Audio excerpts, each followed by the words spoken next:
Dami oh. Grabing kadami mga batang oh. Niloko. Niloko.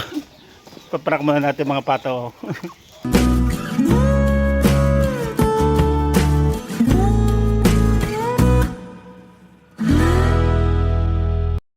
Good morning, good morning. At kami papagiling ng mais. Kasama ko si Samsam, si Mama. Papagiling kami ng mais, dalawa ng pato. Yan oh. At sasakay kami sa motor. Yun.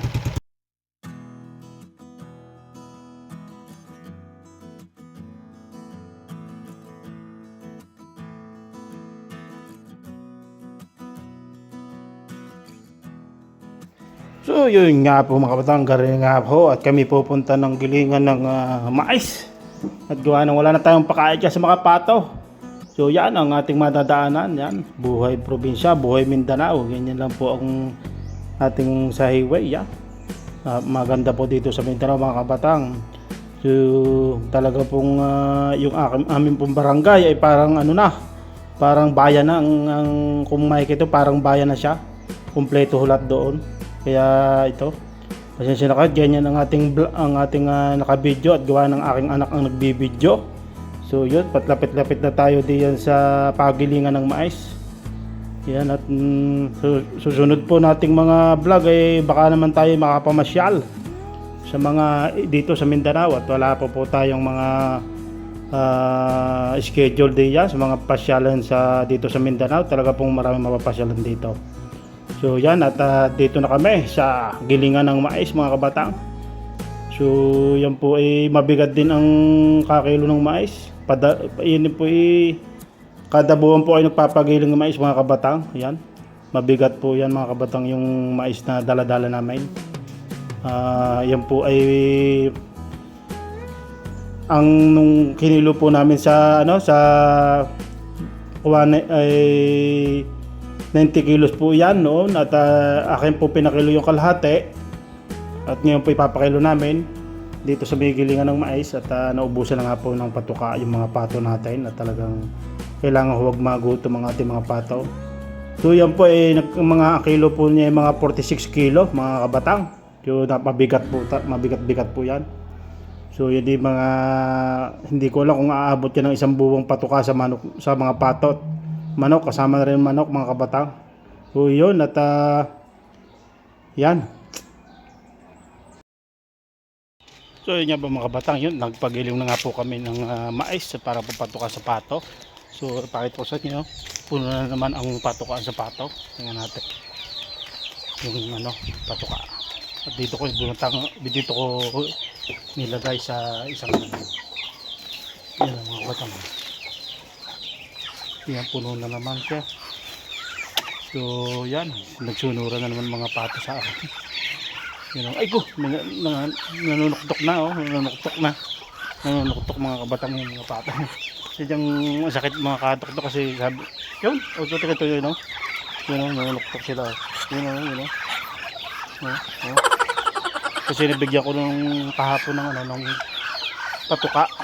Yun, dami nanunuktok oh. Grabe. Ang sakit mga kabatang manuktok ng pato dito sa binti. Kasi gusto nila yung bigyan ko agad ng pagkain eh. Lalaki na agad ng mga sisyo na lalaki na agad oh. Ayun oh. Grabe. So papatukain natin dito. Tigilan natin na konti. Konti lang kasi mga busog pa yung mga yan mga kabatang oh. Dami oh. Grabing kadami mga kabatang oh. Naglabasan pa yung mga manok. May manok oh kasi ditong yung mga pang yung 45 days, malalaki na siya. Nalpasan ko muna yan.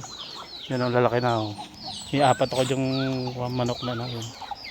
Grabe kadami mga kabatang oh. Tayo na tayo ng isang manok. Ang dami oh. Grabe kadami mga kabatang. Nakuha na naman sila oh, yung lalaki. Bigyan ko na, tama na kayo. Tatakloban na natin ito mga kabatang.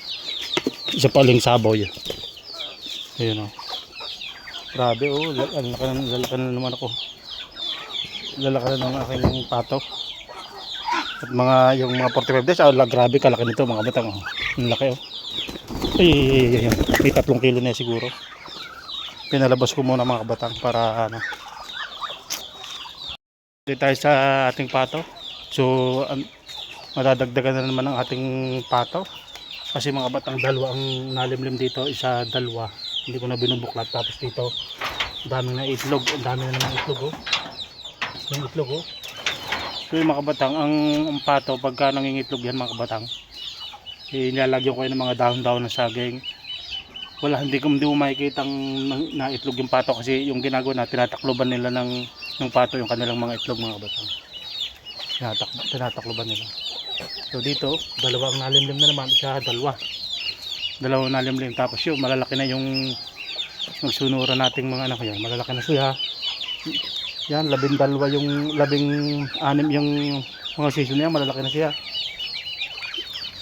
At naka ano na, yung mga sumunod yung malalaki na yun, no? Mga ano na, pato na talaga. 11 yun. Tapos yung napisa na nung una, 11. Tapos buhay yung 11, yan malalaki na siya. Tapos sumunod ngayon ay 16. Yan, malalaki na siya, 16 oh. So, mga pato na rin siya. 16. Yung 4 nandoon pa sa, hindi ko pinapalabas gawa ng medyo maliliit pa, baka ano makuha ng uwak. So mga 1 ligo palalabas ko na, isasama ko na dito sa 14 na malalaki. Yung mga malalabing 4 na sisiw na yan. So naidagdag dito mga kabatang ay na pato na simula sa sisiw na nadagdag sa pulpa nung pagpunta dito, 11 plus 11 plus 16, 27 na. 27 pato nang naidagdag dyan mga kabatang, 27 pato. Tapos mga nalimlim pa, 2 nalimlim, tapos ang dami na namang itlog. So kasi hindi masyadong maalagaan ng asawa ko ngayon, naalagaan ko at nandito na ako. So yun, kaya patami ng mga pato natin mga kabatang. So yun, hanggang sa susunod. So baybayan yung aking mga pagbabalag dito sa Buhay Probinsya. Yun.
Ba?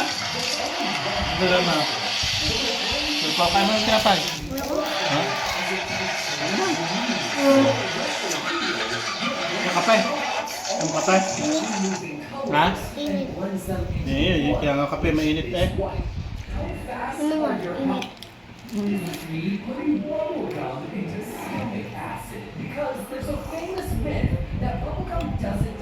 Tiplok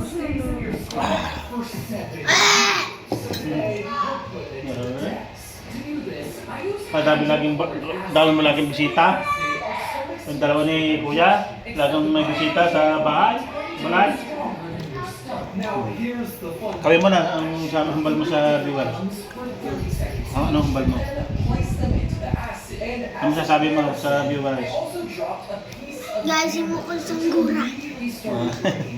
Manghimo sa gula.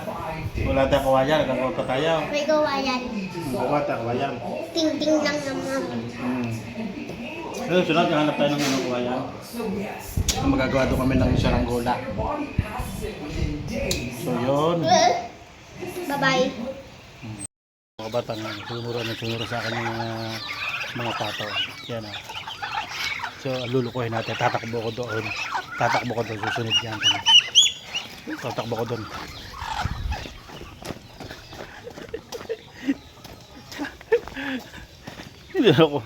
Niluloko. Paparak muna natin mga pato.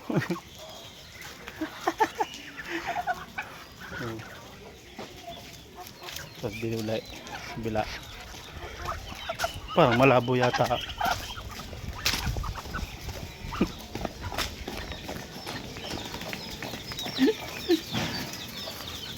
Loko. Patutukin na natin mga batang.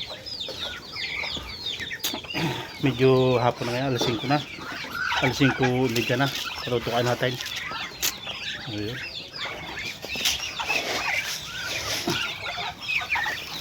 So, pagka sinaboy ko doon sa buglong.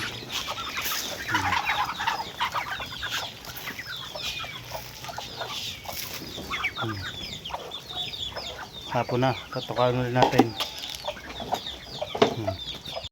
Tang yan, buhay probinsya. Ito lang talaga ang napapaglibangan kayo, mga pag-alaga ng pato, punta ng bukid. Yung mga busuga na, mga batang. So, sana tuloy-tuloy yung panonood sa mga vlog na ito, mga buhay probinsya, pag-alaga ng mga pato, mga manok, yan. So, nakakatuwa naman ay pagka yung nakikita mo mga patoy busog. So yun, hanggang sa muli mga kabatang yan.